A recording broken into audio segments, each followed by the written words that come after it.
What is going on, everyone? MikeO back with another episode of Hobby Talk. Always thrilled to get an episode in. Hopefully, we'll get more and more consistency. Of course, I've been saying that for 5 years, but you never know. At some point, it finally happens and it finally changes. Today, I want to welcome my guest, B1gscott35. Scott, I appreciate you taking some time out of your day to join the show. Oh, no problem. Thanks for having me. I can talk baseball anytime, or sports cards or cards anytime. Of course, and it's always a great time to collect cards. Sometimes maybe better than others. Who knows? Things are always changing. It seems like the hobby has been more and more wild over the last couple years, but really, things are just changing and evolving all the time. I mean, one day, then the next big investment, next thing the world's coming to an end. So you never know. But the fact of the matter is, sports cards are fun. It's fun to collect, and there's always a way to have fun collecting. You just got to actually collect what you like, not what others tell you that you should collect. But we'll just have a conversation today, talk a little bit about the hobby, about what's going on, what we're looking forward to. Of course, the 2022 National Sports Collectors Convention is just a little bit over 1 month away. That's always a huge event. Of course, you know what? Not everyone's going to be able to get there every year. That's just life. This year might be a little more challenging for some because, of course, the way the economy is going right now and the cost of so many things that are a necessity for the national in terms of travel and such. But either way, we're gonna have a good time. You looking forward to the national still, despite everything that's going on? Yeah, and I am looking forward to it. I think it gets tiresome to hear, tiresome to say. The National is just more than a card show to a lot of us. It's a reunion of such, especially us guys that are on and gals that are on YouTube uh, or any of the social media, I should say.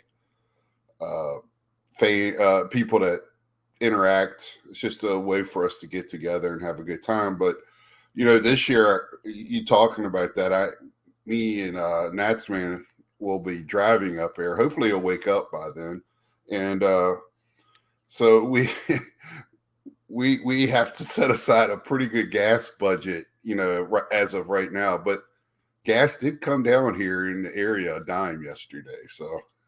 I noticed. I did see a few places that were like 509, 515 a few days ago. Some were 499. I was like, ooh.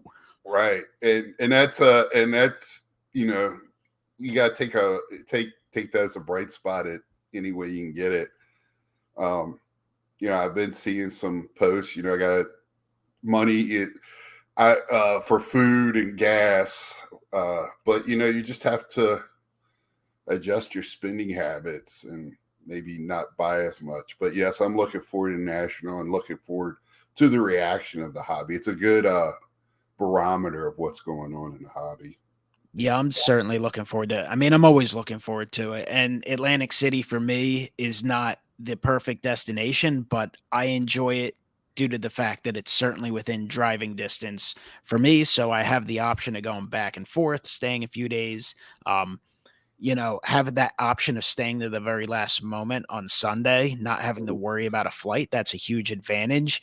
And especially this year, like I'm interested and excited to see what kind of market there is. Of course, first and foremost, I'm always thrilled and excited to meet up with the community, to see people that I only see once or twice a year, people I see only once a year sometimes. Like I said, life is busy for people and you have stuff going on. So some people you only see every few years. I do think this year, it's not really a concern, but it's, something that I think about is the fact that it will be a bit less attended and maybe not in total general numbers, because I do think the Philadelphia, Baltimore, New York, all those Northeast states, even Boston to a degree, even though it's a little further away, like they're very heavy collecting centers. So I think you're going to have a lot of people going down for weekend trips or day trips if they're a little closer. So I think there will be a large attendance of people just coming checking out the show for a day or two. But I think you will, of course, see a little less people traveling from the West Coast or even maybe portions of the Midwest. You'll have some people who will hold back, and they might do it just due to the difficulty of Atlantic City because there's very few direct flights. So you have that additional travel from either Philadelphia or New York via train, Uber, whatever you're going to do, that's going to be more time, it's going to be more difficult, and it's going to be more cost. So you're going to have that naturally, but then of course with increased hotel prices, travel prices, I certainly expect a pullback there. So that's disappointing in a small part just because selfishly I want to see more and more people and have more and more people to hang out with and see. But at the same time, there's going to be a large attendance there. I still think it's going to be very, very busy. From what I've seen, I mean, the last Philly show was in February, March, that time frame. I mean, that was bonkers busy, just absolutely crazy. The most recent mall show I went to, which is never going to be a super highly attended show, but it's a good show, and it had a pretty solid attendance from what I saw. Now, granted, I was there towards the latter portion of the day, the two times I got there, but everything I heard from the dealers said, yeah, it was a good show. Obviously, you're not getting as many people going after certain high dollar cards, but I think collecting has still grown, and a lot of people, as many people came and went, a lot of people came into the hobby and have stayed, and people are just readjusting and evolving. They're either going for some more vintage or they're going for more quantity over maybe so-called quality. They're just adjusting spending habits. Maybe they're buying more cheaper singles as opposed to ripping open, five $200 boxes. So I'm really interested to see how this national ends up performing overall. Yeah, and you said you just went to that mall show. I did watch your pickups, and you picked up vintage and modern. Were dealers more willing to work with you, or were they steadfast in their pricing, or how did that work for you at that mall show? I mean, due to limited time, I didn't really get to explore as many dealers as I would have liked to have to kind of get a whole overlay. I mean, the guys I dealt with are usually pretty good to me as is, but they were certainly very willing to work and work out a deal. And, I mean, the Phillies slash Harper stuff I picked up, like, I thought I did pretty well on that. Like, the prices marked, like, I got maybe just under 50% off the sticker price. Now, that dealer is really good at working with you, and sort of the more you add to it, kind of the better he'll do. But I mean, it seemed like guys were wheeling and dealing a little bit. I mean, I did see a few guys who had, like, I'll put it this way, I saw some of the retail blaster box kings. I not really gonna interact with them that much as is, but they seemed like I didn't see anyone near them, and they didn't look as enthusiastic as some of the other long-term dealers. So maybe some of the short-term guys were kind of holding on and trying to get that top dollar, and maybe they didn't do as well. But I can't say for sure. But it just sounded to me like there's just still a good mix. You see families, like I saw some kids there with their mom, like going through buying some cheaper singles, spending 5-10 bucks, and I think that's good to see, see a group of people and people buying different stuff. I mean, you have Right, some people buying $200 autographs, and you have a lot of people buying and enjoying the $5 stuff.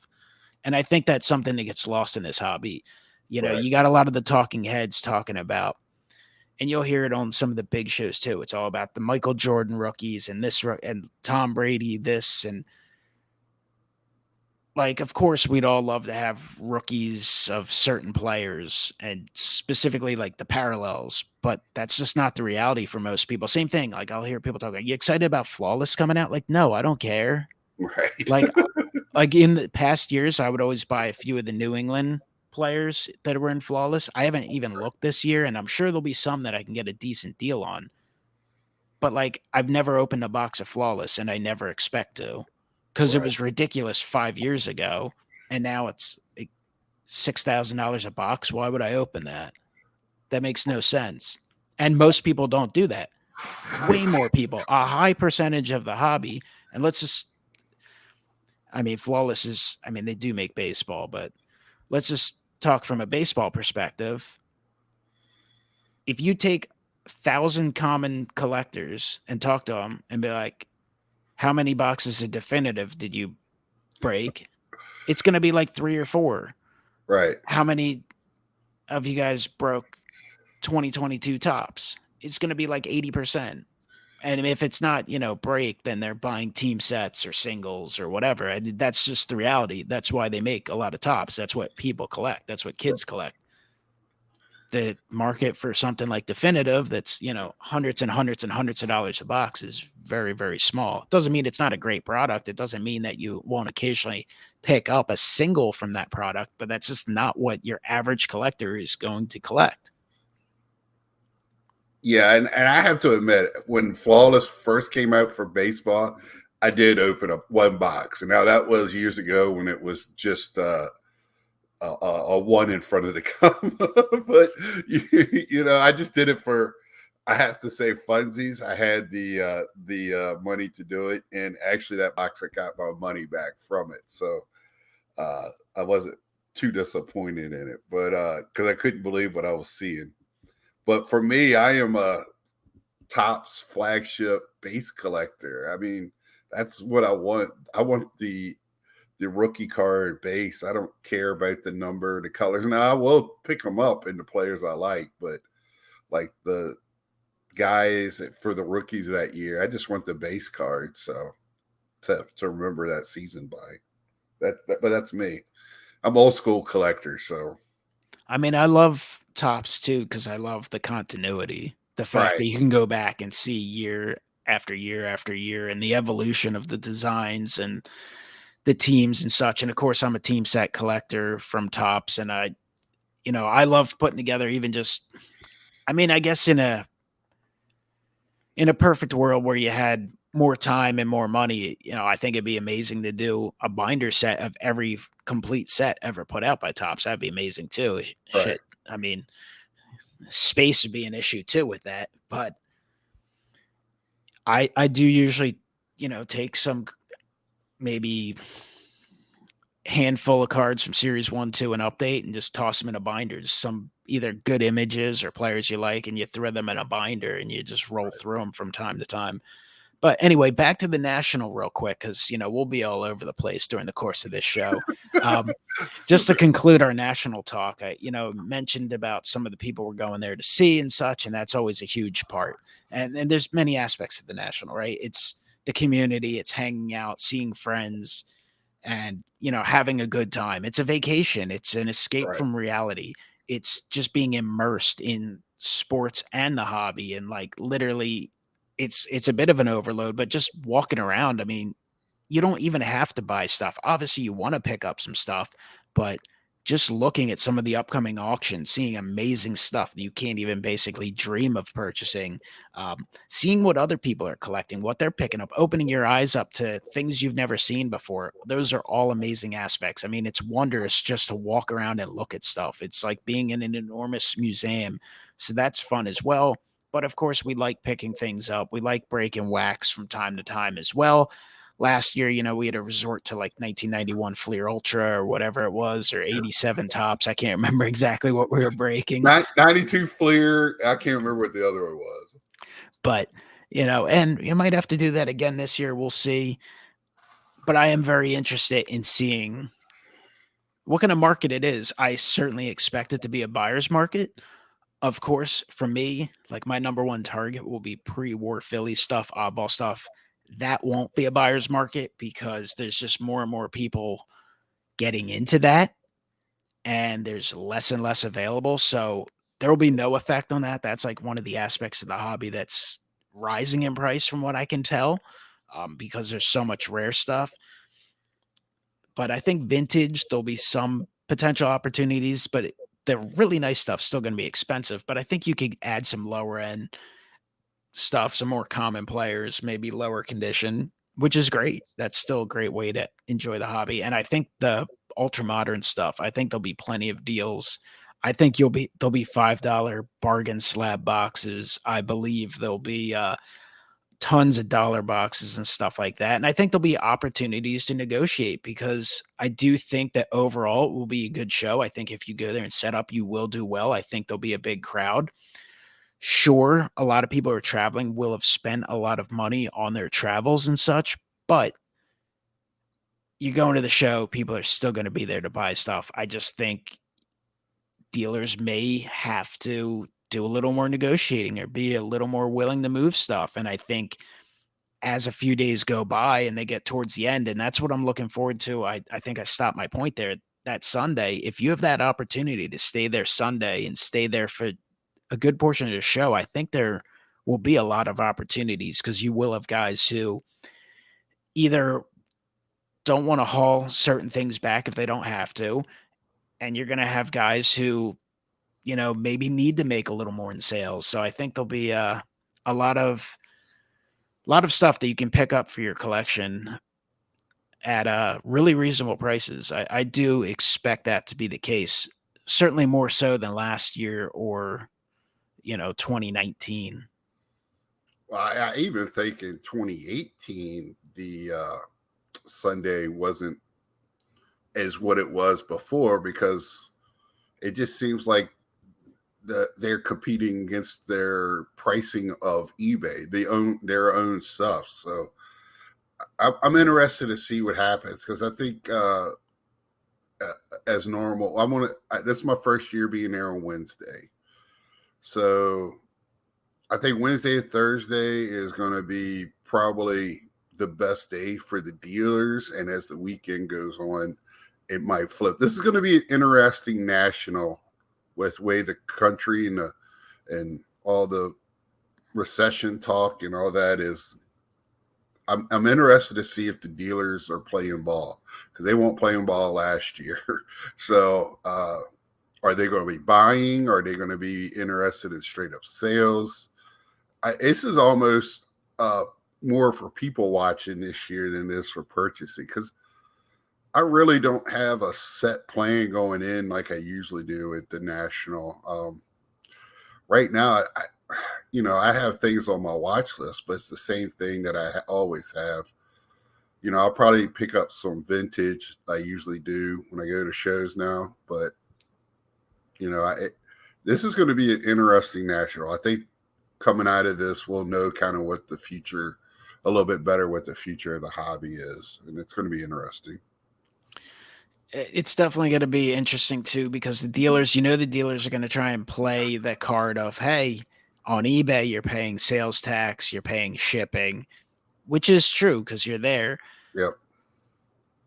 But then, the customers are going to be like, well, you're about to get a cash transaction and not have it on your eBay record or your PayPal record. Right. So you're going to have that. And then the dealers are going to have one of their competition. It's not necessarily even going to be, the guy 2 booths down or the guy across the room. It's going to be the fact that there absolutely will be a ton of people attending the show attempting to sell stuff, whether it's Right. wax or singles or slabs.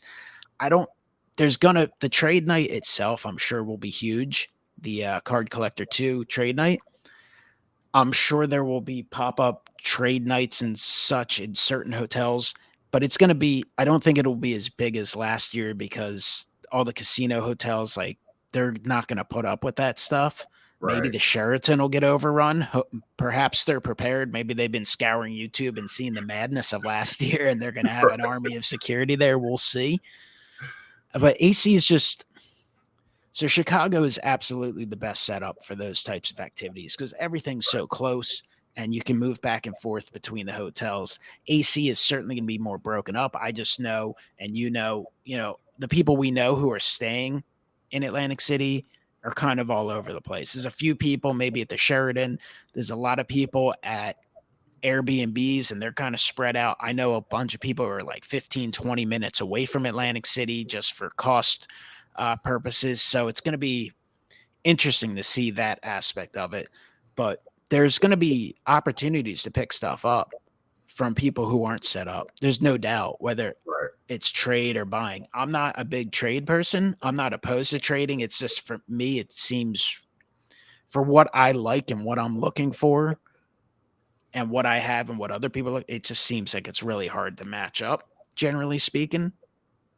And I've just never loved the trade aspect of the hobby as much as others. I rather straight up buy a card or sell a card and then use those funds to buy a card Right. that I want, or, buy a card, sell a card, whatever. But it's going to be interesting for sure. It's going to be fascinating.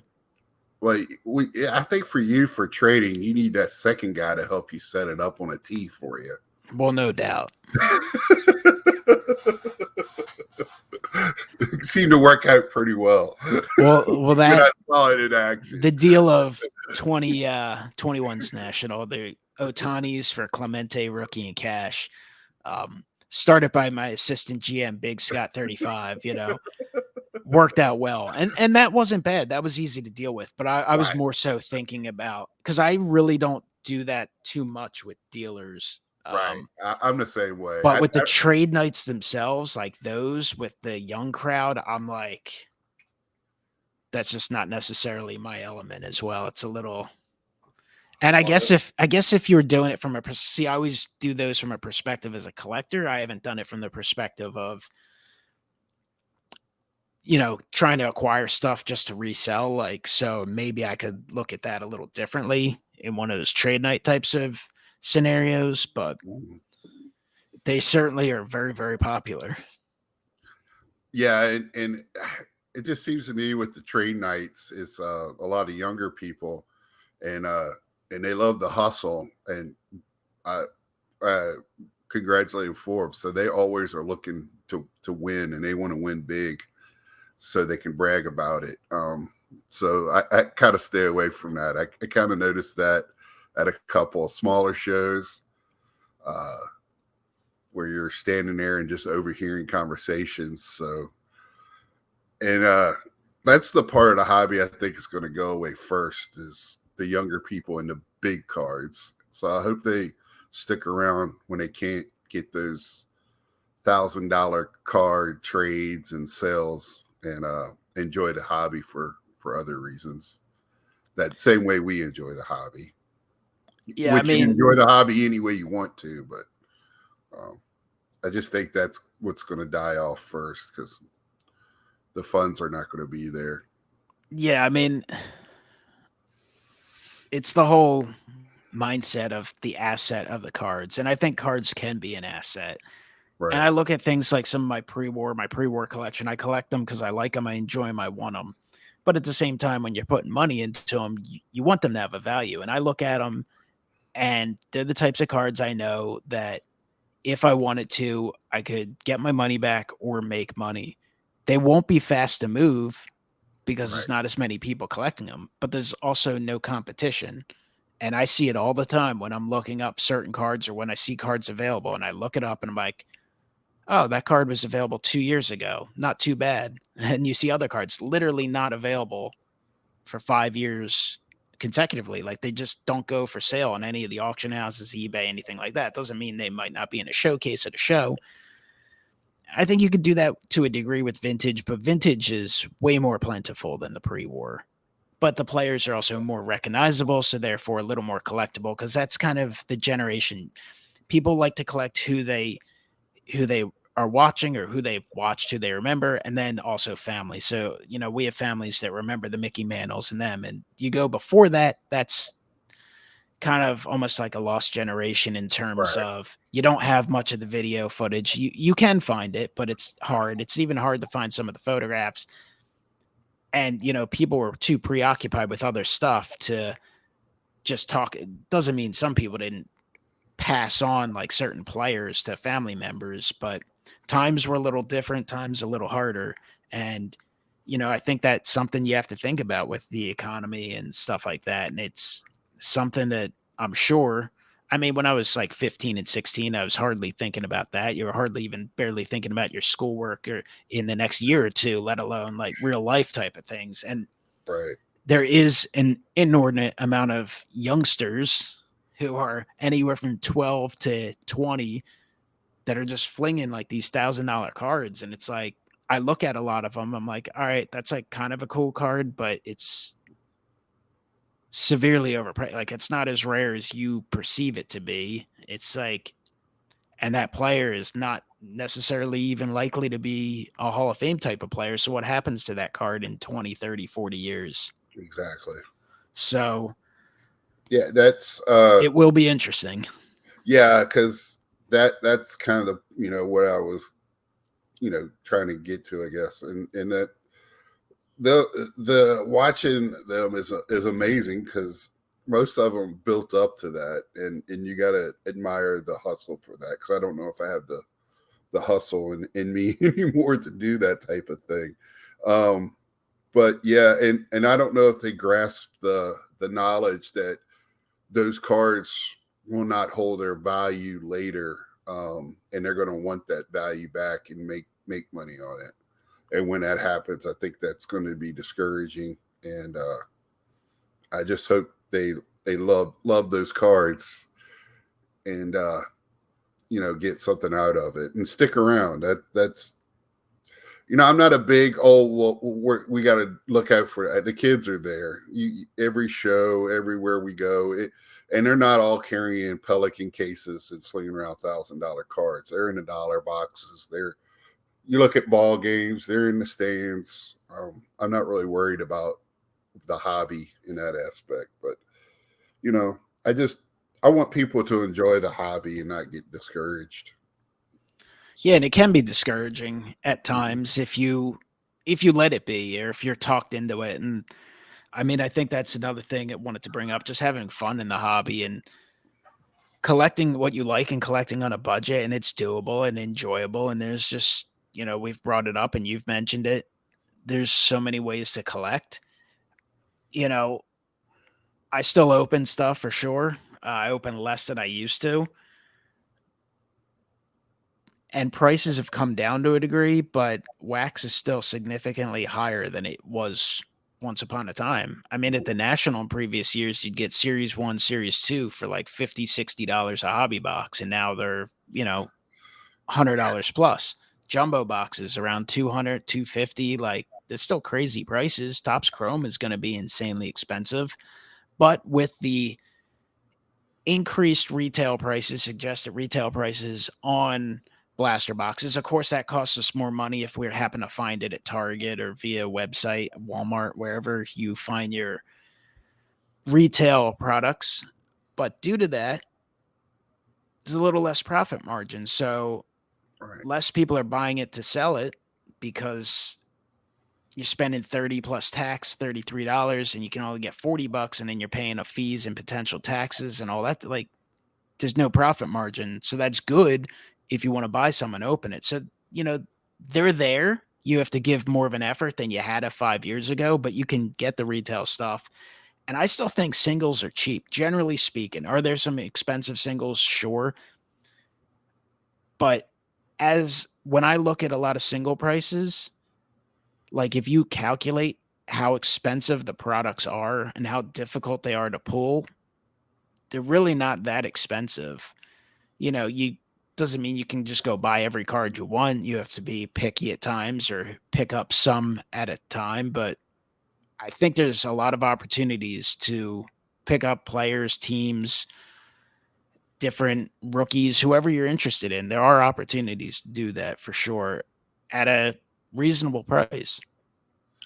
Yeah, and I've been hearing a lot here lately about the overproduction of stuff, but they're doing it smart where you got all these chase cards, and even I've gotten caught up not in buying product for the chase, but you know the colors and the numbering and all of that. And if you catch an old school guy like me up into that, what do you think it does to the newer people? So uh, I just when it comes to the singles, yeah, I don't know. When I buy product too, you touched on how much they are at retail. I mean, when was the last time that a blaster went up? Early 2000s, where were they like 14.99 and went to 19.99, right? Yeah. Yeah. It's So been a long time. So they were overdue for that right. regardless. So if I go to the store and it's 24.99, or and the chromiums are 29.99 or whatever, I mean, you know, I look at it and I don't look at the value coming out comparably. I look at the entertainment value of it. Now that's me personally, and I wish more people looked at it that way. So, um, but that's not the era of collecting we're in right now. So it's coming out of the box. And I love the feeling of just getting that card you're looking for and a player. I get excited when I hit Pete Alonso's. I think you know that. And, um, the single value still, if you're a singles collector, that's if you're a money guy, that's still the way to go, and it always has been. But it's just that ripping addiction that gets everybody. Now, will I pay $60 for a blaster? No, you're not going to catch me there. But I haven't been that upset about the prices and retail going up a little bit. I mean, the Topps flagship's still $19.99 a blaster. So, and you get 72 cards or something stupid in there. So Yeah, it's definitely fun to break some stuff from time to time for right. sure. I was fortunate enough to get a few single packs of Prism football, Mhm. the new Prism football, which I think they probably ran the presses on them. I think production is most likely up significantly Oh on yeah. those. I was able to get a few blaster boxes. I opened one of them and I got a few of the retail packs, which are $3.99 for 4 cards, so $1 per card.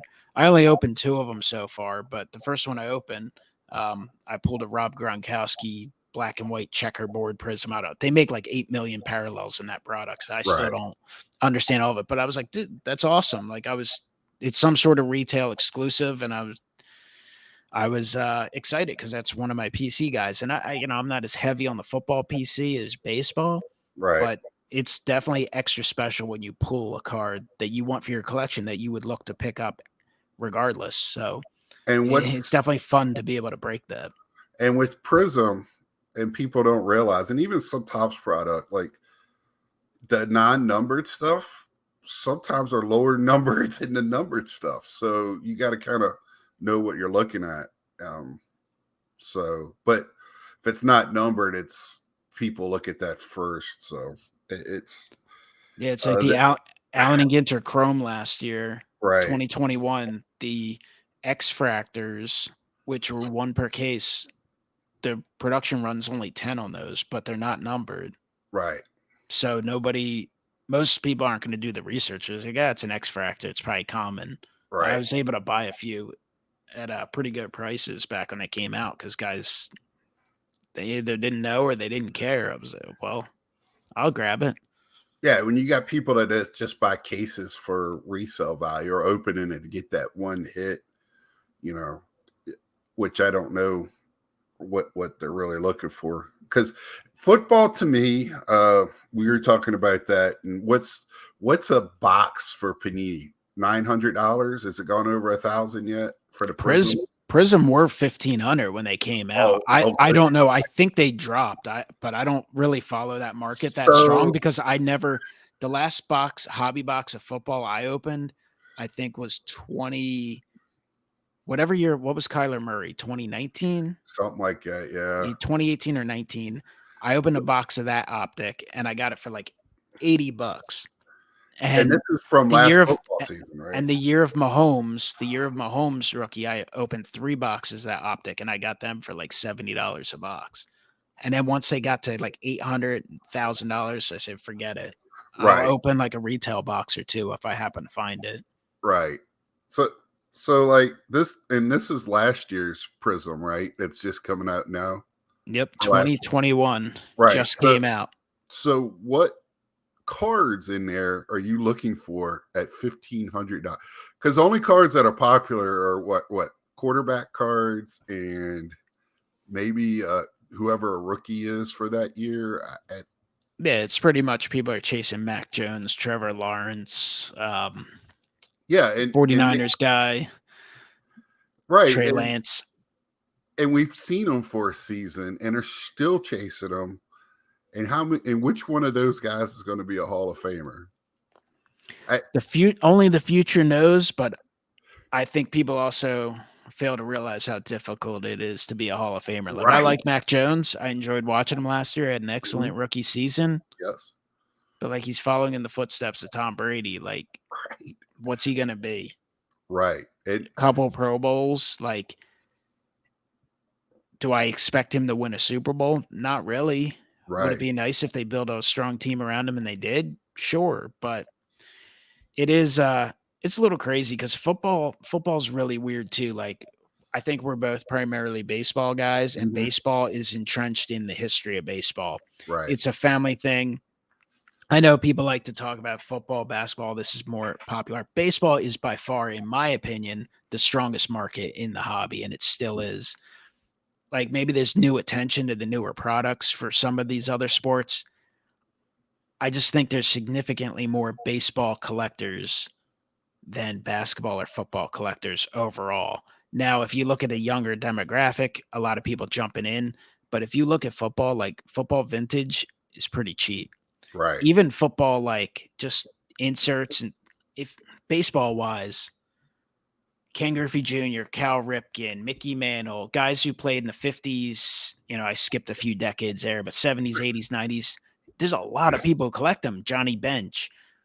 You look at football, and it's not that there's not people collecting in them, but like Dan Marino's forgotten, John Elway's Right. forgotten, and these are like top 10 quarterbacks of all time. Brett Favre, like new collectors, like who the hell's Brett Favre? It's like he was awesome back in the day. It's just so like, what have you done for me lately? What have you done for my fantasy team wise for football? And I feel like basketball to a degree is that way as well.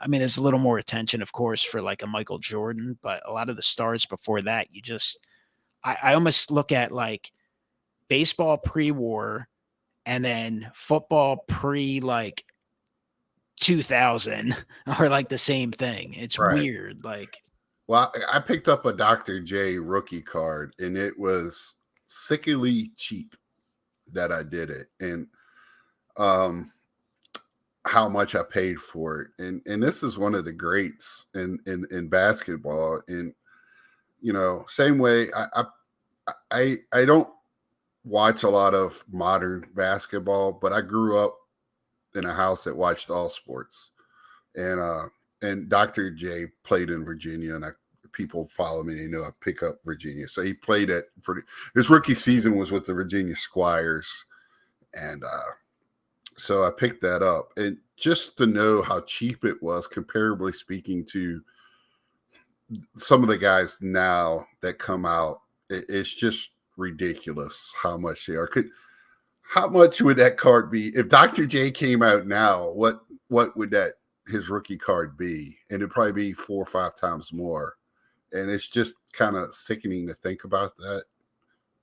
How great some players are, even baseball players. When Vlad Guerrero Sr. is 1/10 the price of Vlad Guerrero Jr. it is funny when like you'll see people opening 2019 product of some sort and they're like, I got the wrong Vladimir Guerrero. I'm like, yeah, you got the Hall of Famer and you're chasing the guy who's got like 200 major league at bats at that time. And I Right. think Guerrero Jr. is going to be really good. And Yes. if you actually look at their statistics, like I saw something it was like a month ago, and they were on like the exact same, like they had the exact same numbers at a certain point. I was like, Right. that's crazy.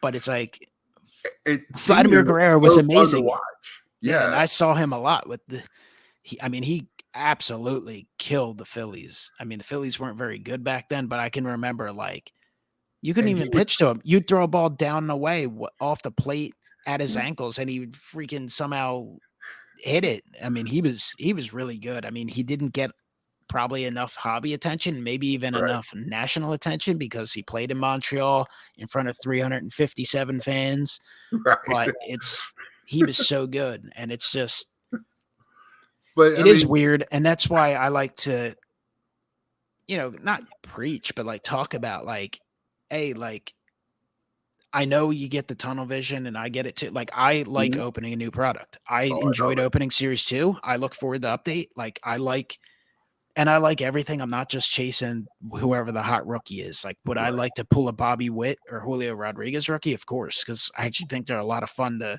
the types of guys. If I'm watching MLB TV while I'm working on something, I'll be like, "Oh, the Mariners." It'll say like Julio Rodriguez bat, and I'll click it on. Mhm. So I like collecting those guys, but I also, of course, like collecting other players that I enjoy and building the Phillies team sets and things like that, whether I think a guy's going to be a Hall of Famer or not.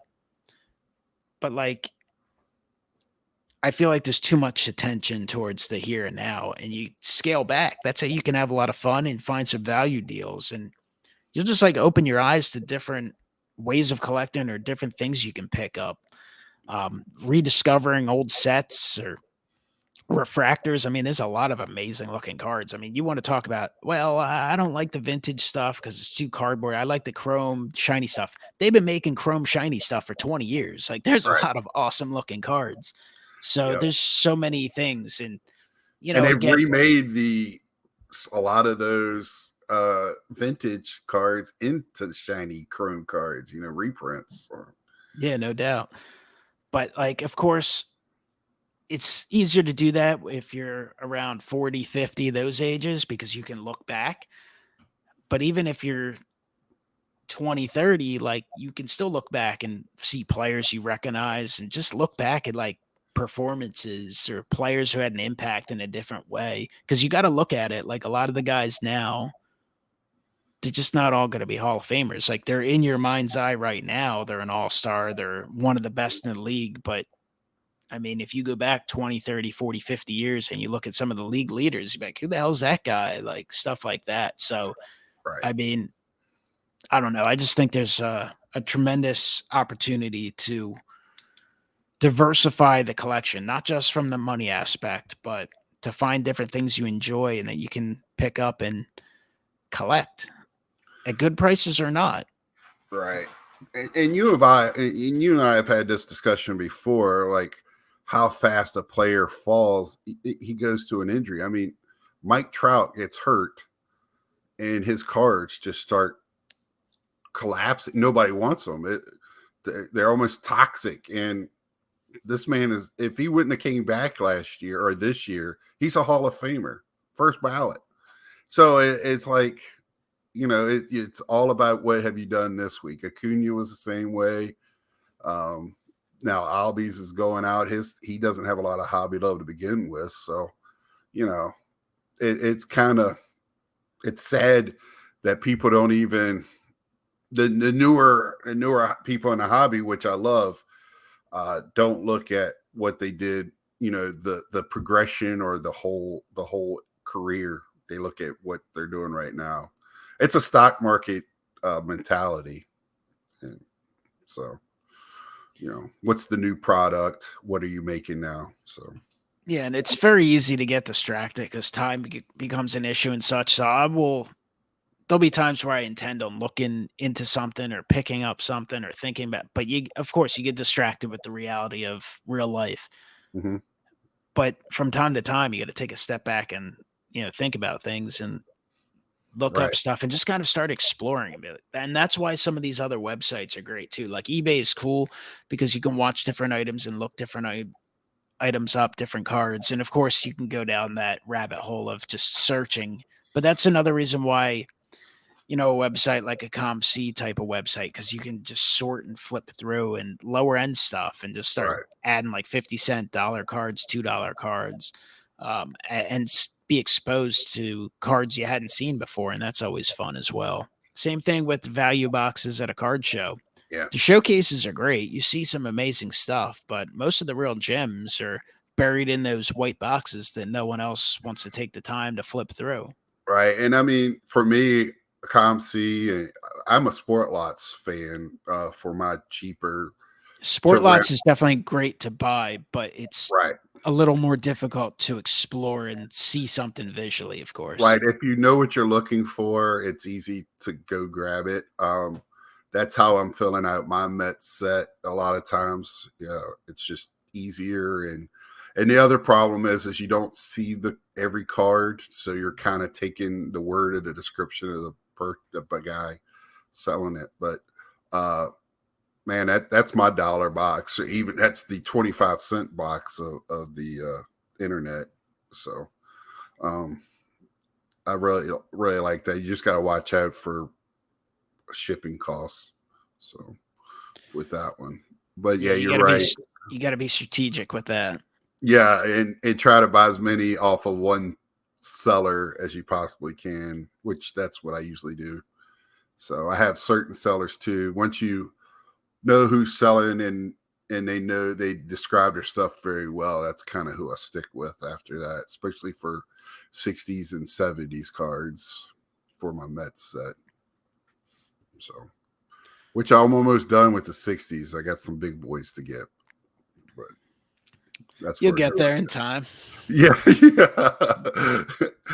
That might be my target at the show is just to get those three cards. I think I need three. So I'm down to, well, Phillies, I consider like the basic team set is complete. It's just I do need a few of the super short prints and such.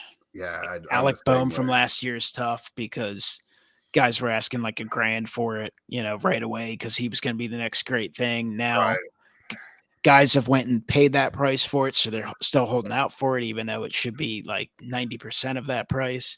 right. So we'll So see, but in time I'll find a way to pick them up. so back to the national. How many times is the term "I have too much into that" going to be said when you're? Probably a lot.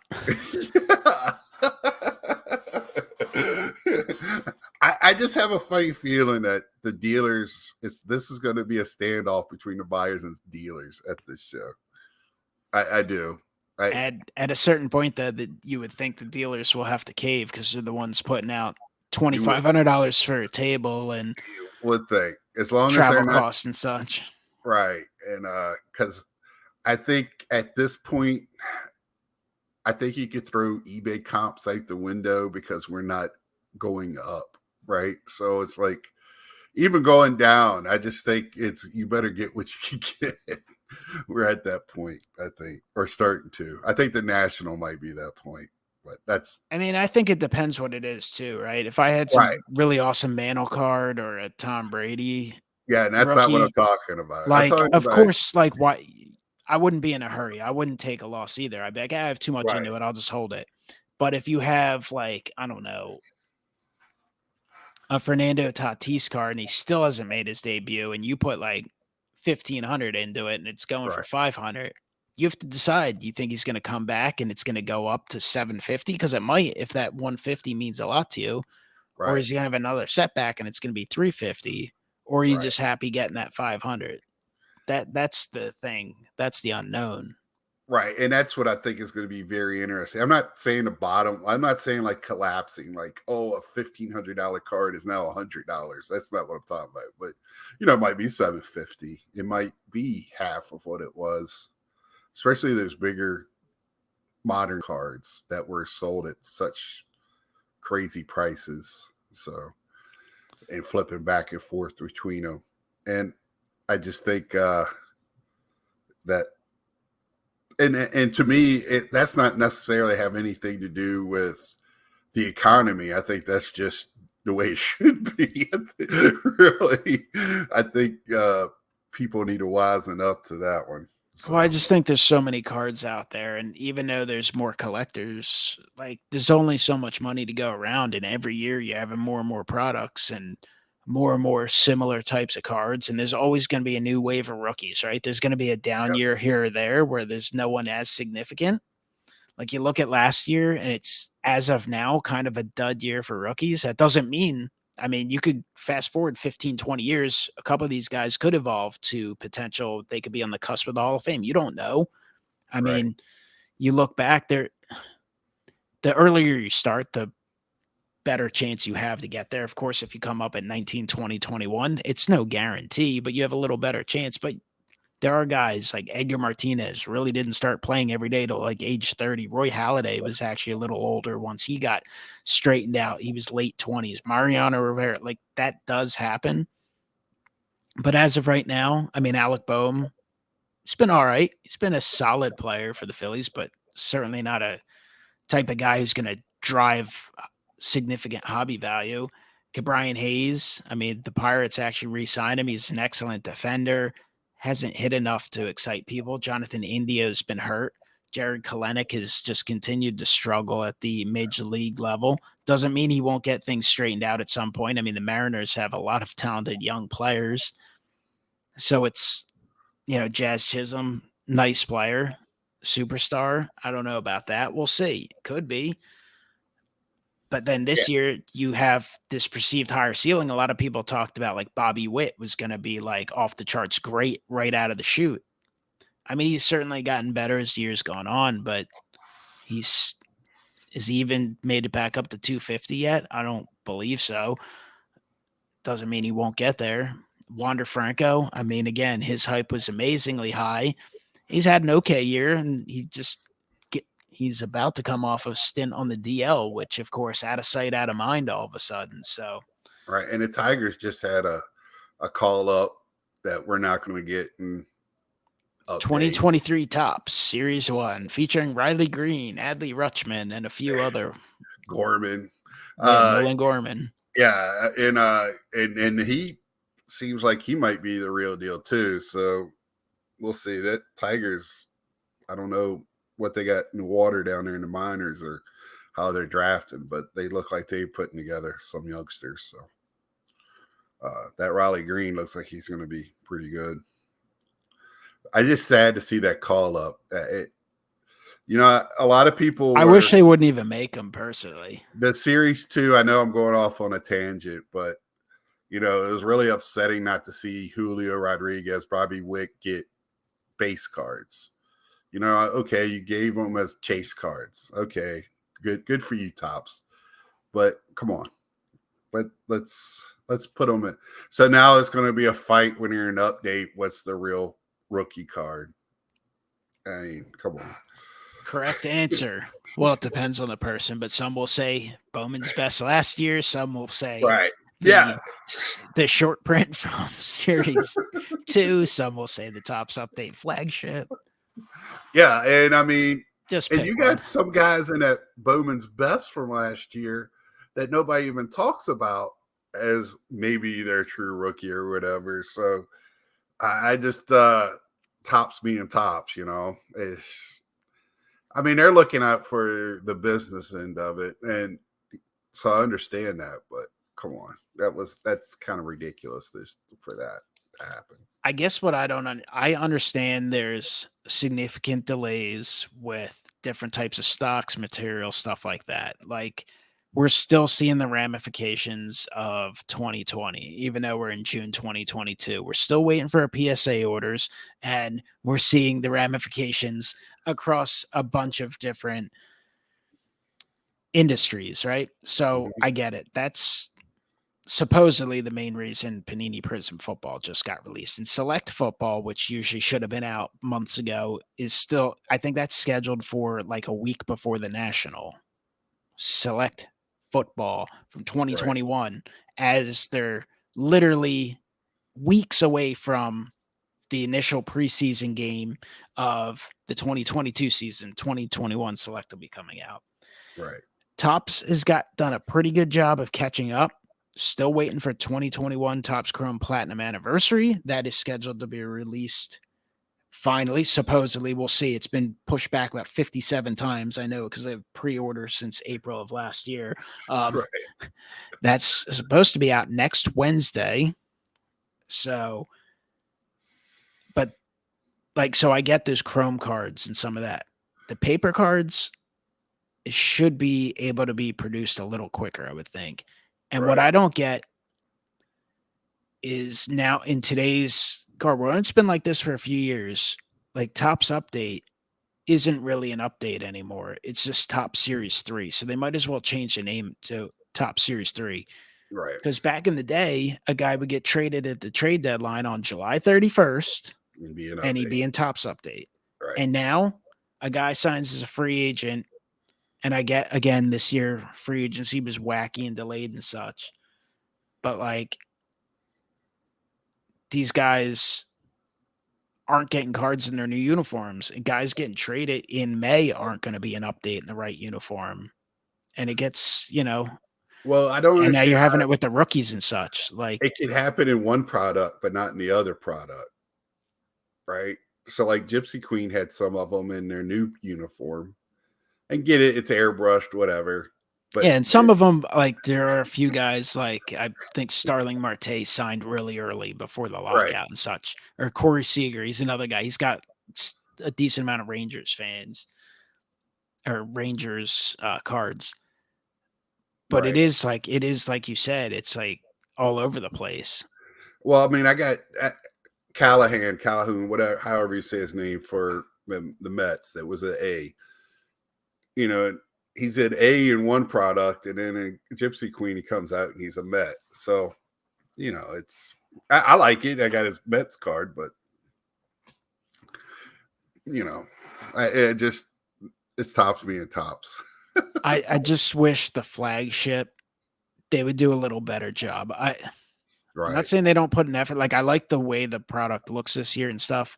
Hmm. But sometimes with the checklist too, I look at them like, who's in charge of your checklist? Because I feel like I could do a better job, Right. like mixing up the rookies here and there. Some of that you can't predict, right? Certain guys just come out of nowhere. But like the selection of guys in Series 1 that are free agents, like I don't like if you know the guy's a free agent, it's not complicated to find Well, out. If the guy's a free agent, bump him to Series 2 so you have a chance to get him in the correct uniform. Because when people are building team sets, like you want to have it as accurate for that season as possible. right. Like the And Phillies checklist for Series 2 is dreadful. Like it's really bad. oh, It's really? all guys who aren't on the team. Andrew McCutchen, who anyone knew wouldn't be back with the Phillies. It doesn't they liked McCutchen, but like he wasn't going to get the playing time and he didn't fit what they needed as much. And he's the type of you knew he was going to get enough money. Like he would be the Phillies would have easily re-signed him at a reduced cost and if he were willing to be a platoon player, but he's not going to want that. So you Right. knew he was going to move on. Like it's just I don't know, it's weird. Right. And they Tops meets with Major League Baseball at the beginning of every season, and they have a list of like potential rookies who start in the season. With the Players Association, so they're supposed to have all this figured out. And especially when Riley Green and Adley Rushman was going to be on the starting lineup, but injuries prevented that. It's kind of to me purposely done to promote for next year's product, like they did with Wander Franco. So it's not it's a money making thing, which as a business you can't be mad at, but as a collector I could be mad at. So Here's the series 2. Oh, damn it. They made it. I'm just looking at this. mm-hmm. Breaking news, at least for what I've seen. There's an ultra short print of the Philly Fanatic on Bryce Harper's body in 2022 Top Series 2. How the hell am I going to get that for my team set? I don't need any ultra short prints. You better start saving up your money. I I still need still the can't. short prints of Nola, Schmidt, and Hoskins. Anyway, the base checklist. This is for Series 2. Aaron Nola. Okay, makes sense. Wasn't in Series 1. Ronald Torreyes. He's not on the team this year. Why is he in Series 2? If he was in Series 1, okay. Right. You got the Franco Harper checklist card, whatever. Brad Miller. Brad Miller signed as a free agent with the Rangers months and months and months ago. Why is he in Series 2? Ranger Suarez, fine. Alec Boehm, fine. A team card. Odubel Herrera. I don't know why he's in there because, again, he is on the team this year, but he was a really late signing. Mm-hmm. So that's like, I mean, he's in this product as a Philly, even though no one in Philadelphia wanted him back outside of the general manager. Right. But like Nicholas Castellanos has a card in this product as a Cincinnati Red. I mean, they signed around the same time. So that just Right. tells me that they put Herrera in the product, not expecting to be with the Phillies. You got Hoskins, you got Roman Quinn, who wasn't on the team this year. He ended up becoming a Philly just out of principle. He didn't make the Marlins, and the Phillies picked him up, and now he's gone again. Hans Kraus, I mean, he's at least in their minor league system. We'll see if he makes the majors. And Andrew McCutchen, who's signed away as a free agent. Like, this is Series 2, not Series 1. Like, they Right. could do a better job. And I know the majority of people listening or majority of collectors couldn't care less because unless you're a Phillies team set collector. But Well, it makes a good point. my point is it's going to be like that for other teams as well. And it's Right. watering down the product besides Right. just the fact the lack of rookies. Right. Yeah, yeah. That's 100%. I mean, like it. It just looks like they don't even hardly try. They just want to get it out, and that's it. So, but maybe we can sneak into the Tops Q&A this year, as long as we don't record it. We'll see. Is that Tuesday or Wednesday? That's usually, I think you sign up Wednesday and it's Thursday afternoon. I think that's how it works. I don't know. It's usually it's all the people that get in early get signed up because they can get up there in line to do it. So Yeah, I don't know. I mean, I get it. It's not I thought easy about it earlier managing than VIP too. So it's not easy managing 50, product lines and all that. It's just there's little things that could go a long way. And we'll see if things change. Obviously, different ownership will be fully ingrained by the time the 2023 product comes out and such. So right. we will see. But definitely appreciate you joining the show today, Scott. If you're listening, make sure you check out Big Scott 35 on YouTube. Makes a whole bunch of videos, shows off his grading reveals, shows off his mail days, does Let's Talk, has a bunch of guests on. Super fun channel. Also, if you enjoyed this conversation, check out MikeO's channel. He's mediocre. He's okay. He's been putting up videos, talks a lot about the Phillies, shows off cards, does grading reveals and such. So you can check that out as well. Hopefully, if you found this podcast somewhere, somehow, um, you know, try and tune in via Spotify, SoundCloud, iTunes, Google. It's on all of those places you can get podcasts and YouTube as well. Definitely be checking out the comments on the YouTube version of this video. Check out Triple 24 Sports Cards. I'm going to give him a free shout out over on eBay, Triple Crown 24, 30,000 listings. You can check out, find some cheap, affordable cards, great deals, chance to add cards to your collection. And, sometimes some higher end stuff as well. And if you enjoy that, then maybe you'll enjoy his little brother's store, MikeO's Card Shop. Uh, Around 8,000 listings. So maybe not as much selection, but a lot of stuff on there as well. So you can check out those eBay stores.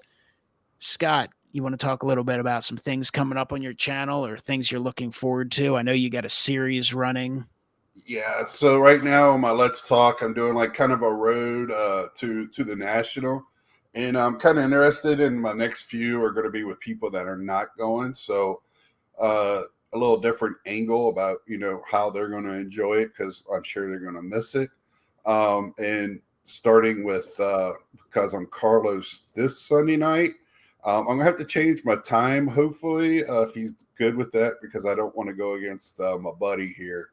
So we can all enjoy a fun night of shows. And then I have House of Cards coming up, and then hopefully I'll have my three amigos that I hung out with last year, then some housemates before the show. So, and then I have, of course, reveals and other stuff coming up.